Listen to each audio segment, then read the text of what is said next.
చంద్రబాబు నాయుడు ఒక రాక్షసుడు, ఒక నీచుడు. పిల్లనిచ్చిన మామని వెన్నుపోటు పొడుస్తాడు, ఓట్లేసిన ప్రజలకి అన్యాయం చేస్తాడు. తనని ముఖ్యమంత్రి చేసిన ఈ రాష్ట్రాన్ని కారణం లేకుండా తన స్వలాభం కోసం ముక్కలు చెక్కలు చేస్తాడనేది రాష్ట్ర ప్రజలందరూ గమనించారు కాబట్టే, అర్థం చేసుకున్నారు కాబట్టే 2019లో అతన్ని తరిమి కొట్టారు. ఈసారి ఆ 23 సీట్లు కూడా వచ్చే పరిస్థితి చంద్రబాబు నాయుడుకి లేదు. అందుకే వాళ్ళకి మతి స్థిమితం. ఈరోజు చూస్తే మతి తప్పి మాట్లాడుతున్నాడు.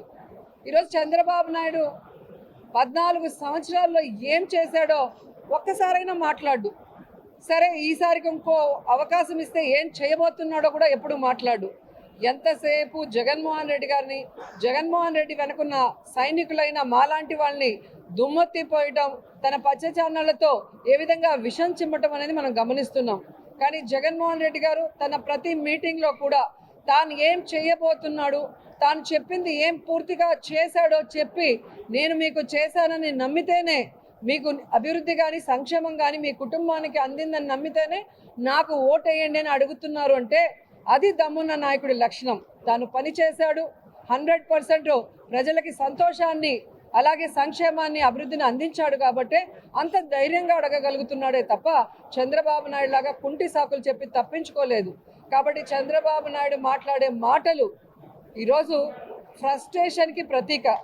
తన కొడుకు చేతగాని వాడు లోకేష్, తన దత్తపుత్రుడు ఎప్పుడేం మాట్లాడతాడో తెలీదు. ప్యాకేజ్ ఇస్తే 5 నిమిషాలు తప్ప ఆ తర్వాత కంటిన్యూయేషన్ ఉండదు ఆయనకి సపోర్టు. అలాగే ఇప్పుడు కొత్తగా 4వ కృష్ణుడిని ఎంటర్ చేశారు. మరి ఆవిడ ఈ రాష్ట్రాన్ని ముక్కలు చెక్కలు చేసిన కాంగ్రెస్ పార్టీ, ఈ రాష్ట్రానికి ప్రత్యేక హోదా రాకుండా పార్లమెంట్లో తలుపులేసి అన్యాయం చేసిన కాంగ్రెస్లోకి ఎంటర్ అయి, రాష్ట్రంలో కేంద్రంలో కాంగ్రెస్ 2 సార్లు అధికారంలోకి రావడానికి కారణమైన రాజశేఖర రెడ్డి గారి పేరుని ఆయన మరణించిన తర్వాత FIRలో రాసి అవమానించిన కాంగ్రెస్ పార్టీలోకి ఎంటర్ అయి, ఆ వైఎస్ఆర్ గారి కుటుంబాన్ని ముక్కలు చెక్కలు చేసి వైఎస్ఆర్ కొడుకుని కారణం లేకుండా ఏ విధంగా అన్యాయంగా తప్పుడు కేసులు పెట్టి జైల్లో పెట్టిన ఆ కాంగ్రెస్లోకి ఎంటర్ అయి స్వలాభం కోసం జగనన్న మీద విషం చిమ్ముతూ ఈ రాష్ట్ర ప్రజల్ని అవమానిస్తుంటే ఏ విధంగా వాళ్ళని ప్రజలు నమ్ముతారు, వాళ్ళకి ఓట్లు వేస్తారు ఒకసారి ఆలోచించండి. కాబట్టి పక్క రాష్ట్రాల్లో ఓట్లు పెట్టుకొని, పక్క రాష్ట్రాల్లో కాపురాలు చేసుకుంటూ, పక్క రాష్ట్రాల్లో కోవిడ్ సమయంలో హ్యాపీగా సేఫ్గా ఉంటూ, ఎలక్షన్స్ వస్తే సంక్రాంతి వస్తే డూడు బస్సులు వచ్చినట్టు ఆంధ్రప్రదేశ్కి వచ్చి జగన్మోహన్ రెడ్డి గారి గురించి అవాకులు చవాకులు పెడితే జనాలు వీళ్ళందరినీ కూడా తొందరలో హైదరాబాద్కి పట్టగట్టి పార్సల్ చేస్తారని కూడా ఈ సందర్భంగా తెలియజేసుకుంటున్నారు. జగన్మోహన్ రెడ్డి గారు మంచి వ్యక్తి, మనసున్న వ్యక్తి కాబట్టే తన టైం అంతా కూడా ప్రజలకి సర్వీస్ చేయడానికి, సంక్షేమం అభివృద్ధి చేయడానికి ఉపయోగిస్తున్నాడు తప్ప ఇలాంటి వాళ్ళ మీద ఆలోచిస్తే వీళ్ళెవ్వరూ కూడా ఈ ఆంధ్రప్రదేశ్లో అడుగు పెట్టే అవకాశం కూడా ఉండేది కాదు అని కూడా ఈ సందర్భంగా తెలియజేస్తున్న వేషం కాంగ్రెస్ని, మాట్లాడే స్క్రిప్ట్ చంద్రబాబు నాయుడు. మళ్ళీ చంద్రబాబు నాయుడుతో మమ్మల్ని కలిపినట్టు మాట్లాడుతుంది. ఆవిడ చంద్రబాబు నాయుడిని కలిసిన తీరు మీరు చూశారు, పవన్ని కలిసిన తీరు చూశారు. కాబట్టి ఈరోజు ఆమె మాటలకి క్రెడిబిలిటీ లేదు అనేది కూడా స్పష్టంగా చెప్తున్నాను. రాజశేఖర్ బిడ్డగా ఉన్నప్పుడు, రాజశేఖర రెడ్డి గారు బిడ్డగా ఉన్నప్పుడు ప్రేమ అభిమానం ఉంటుంది రాజశేఖర రెడ్డి గారి అభిమానులకి. ఆమె తెలంగాణలో పార్టీ పెట్టినప్పుడు జాలి ఉండేది, పాపం ఈవిడ ఎండల్లో తిరుగుతుంది అనే ఉండేది. కానీ ఎప్పుడైతే ప్రజలు అసహించుకునే కాంగ్రెస్ని, ప్రజలు తరిమేసిన కాంగ్రెస్లో చేరి ఈ రాష్ట్రానికి మంచి చేస్తున్న వైఎస్ఆర్ కాంగ్రెస్ పార్టీకి నష్టం చేకూర్చాలనుకున్నప్పుడు షర్మిల మాటకి అర్థం లేదని కూడా ఈ సందర్భంగా తెలియజేసుకుంటున్నారు. ఎందుకంటే షర్మిల గారు తెలంగాణలో పార్టీ పెట్టినప్పుడు స్పష్టంగా చెప్పింది, నేను ఇక్కడే పుట్టాను, ఇక్కడే చదువుకున్నాను, ఇక్కడే పెళ్లి చేసుకున్నాను, నా ప్రాణం ఉన్నంత వరకు ఈ తెలంగాణ ప్రజలకి కష్టం వచ్చినా నష్టం వచ్చినా అండగా ఉంటానని చెప్పింది. మరి అలాంటి బిడ్డ ఈరోజు ఆ పార్టీని కాంగ్రెస్లో విలీనం చేసి తెలంగాణని గాలి వదిలేసి ఆంధ్రప్రదేశ్లో వచ్చి మళ్ళీ కొత్త అవతారం ఎత్తితే ఏ విధంగా గౌరవం ఉంటుంది, మాటకి క్రెడిబిలిటీ ఉంటుంది.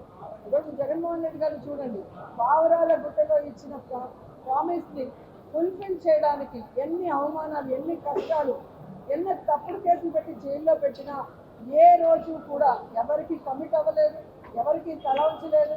ఈ రోజు వరకు ఎవరితో కలిసి పొత్తు పెట్టుకొని ఎన్నికలకు వెళ్ళలేదు. కాబట్టి ఎవరో ఏదో చెప్తే ప్రజలు నమ్మేస్తారనుకుంటే అది పిచ్చి, వాళ్ళ పిచ్చి. జగనన్న ఎవరితో పొత్తు పెట్టుకోవాల్సిన అవసరం లేదు, అది స్పష్టంగా ఆయన అనేక సార్లు చెప్పారు. భవిష్యత్తులో కూడా కేంద్రంలో ఎవరు అధికారంలోకి వస్తారో వాళ్ళు రాష్ట్ర ప్రయోజనాలకి సపోర్ట్ చేస్తే వాళ్ళకి బయట నుంచి సపోర్ట్ చేస్తారని చెప్పడం అనేది కూడా మీరు గమనించారు. చంద్రబాబు నాయుడు పర్యాటక సాక్షి వాల్యుయేషన్ ఎంత ఉంటుంది గెస్ట్ చేయండి. జగపతి పబ్లికేషన్స్ వాల్యుయేషన్ ఎంత, ఈ రోజు ఆ కంపెనీ వాల్యూ ఎంత? 1,00,000 రూపాయలతో పెట్టిన కంపెనీ ఎంత? టోటల్ నెంబర్ ఆఫ్ షేర్స్ 10,58,58,481 షేర్లు ఉన్నాయి. అంటే ఆల్మోస్ట్ 10.65 crore షేర్స్ ఉన్నాయి. 2000 అంటే ఈ 10 రూపాయల షేర్లు గుర్తుపెట్టుకోండి. 2012లో 350 రూపాయలు ప్రీమియం కమ్మారు. 2023లో నేను ఎక్కువ తీసుకోవాలి, 70 రూపాయలు పెంచాను, ఎక్కువ తీసుకోవాలి. 350 నుంచి 70 రూపీస్ యాడ్ చేసి 420 రూపీస్ పర్ షేర్ ఈ రోజు సాక్షి పేపర్ వాల్యుయేషన్ ఎంత తెలుసా? 4,475.45 కోట్ల రూపాయలు ఈరోజు సాక్షి వాల్యుయేషన్. 4,475 crores. 1,00,000 రూపాయల దగ్గర నుంచి 4,475.45 కోట్ల రూపాయలకి ఈ రోజు సాక్షి ఎదిగిందంటే in span of how much? Not even 13 years. 1,00,000 ఈ రోజు 4,475 కోట్లని కూడా నేను మనవి చేస్తాను. ఈరోజు నేను అడుగుతున్నా, తెలుగుదేశం ప్రభుత్వం రాగానే సిబిఐ ఎంక్వైరీ ఉండదు, సిఐడి ఎంక్వైరీయే ఉంటది. కుటుంబం సాక్షిలో ఉండే ప్రతి షేర్ హోల్డర్ జైలుకి వెళతాడని కూడా నేను మనవి చేస్తా ఉన్నా. మీరు చేసిన దోపిడీ బయటకు తీస్తాం, మీరు చేసిన అవినీతిని బయటకు తీసి సాక్షి పేపర్లో అడ్డంగా ఏ విధంగా మీరు తీసుకున్నారో ప్రతి ఒక్కరు కూడా జైలుకి వెళతారని కూడా నేను మనవి చేస్తాను. 2004 మీకు అందరికీ గుర్తుంటది వైఎస్ ఫ్యామిలీలో. 2004 చాలా important year YS Rajasekhara Reddy. ఎందుకంటే ఎలక్షన్లు వస్తున్నాయి, కష్టాల్లో ఉన్నాడు, డబ్బులు లేవా రోజు రాజశేఖర రెడ్డి దగ్గర. కానీ హుండాతనంగా నిలిచాడు. పంచికట్టు తగ్గలా, నడక తగ్గలా, నువ్వు తగ్గలా. ఆ రోజు 2004లో బంజారా హిల్స్ ఉండే ఇళ్ళని 40 లక్షలకి తాకట్టు పెట్టాడు. ఏం జగన్మోహన్ రెడ్డి వాస్తవా కాదా? నువ్వు కూడా సంతకం పెట్టావు. 40 లక్షల రూపాయలకి తాకట్టు పెట్టి ఆ రోజు రాజకీయం చేశాం. ఈరోజు మేము అడుగుతున్నా, 2009 వచ్చే లోపల YS Bharathi cement, Sandur power, Sakshi paper, carmel Asia, కీల్వాన్ టెక్నాలజీస్, ఎక్కడి నుంచి వచ్చినాయి ఇన్ని కంపెనీలు? మీకు 5 ఏళ్లలో నడుస్తున్నాం. ఎవడబ్బా సొమ్ముతో పెట్టారని అడుగుతున్నాం. అన్ని లక్ష రూపాయల కంపెనీలే. ఎన్ని అవినీతి సొమ్ము. సిన్ మనీ అంటే తెలుసు కదా, సిన్ అంటే పాపం. ఈ పాపిష్టి సొమ్ము కోసం నిన్న నాకు చాలా బాధ వేసింది. వైఎస్ షర్మిల నాకు వాటా ఉంది అంటుంది. ఆ పాపిష్టి సొమ్ములో నీకు కూడా వాటా ఉందంటే ఆ పాపిస్టోళ్ళకి నీకు ఏంది తేడా అని అడుగుతున్నా. ఏ షర్మిలమ్మ, ఊళ్ళో వాళ్ళ డబ్బులతో పెట్టిన పేపరు, ప్రజలు సొమ్ము దోసుకున్న పేపరు, అడ్డగోలుగా సంపాదించిన paper, Jagapathi publications.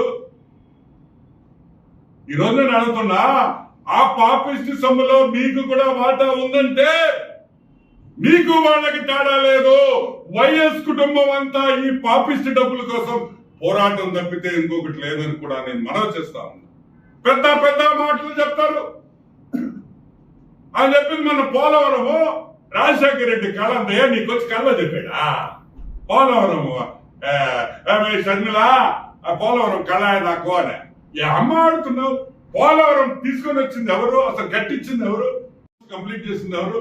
Chandrababu Naidu. Chandrababu Naidu, CBN గారు. మీరు పోలవరం రాజశేఖర రెడ్డి కళ, నాగార్జున సాగర్ రాజశేఖర రెడ్డి కళ, కాటన్ ధరగట్టింది కూడా రాజశేఖర రెడ్డి కళ అని చెప్పండి. ఆ బ్యారేజ్ కూడా రాజశేఖర రెడ్డి కట్టించేసింది. అంతా ఆయనే. మీ పేర్లు వేసేసుకోండి. నేను అడుగుతున్నా,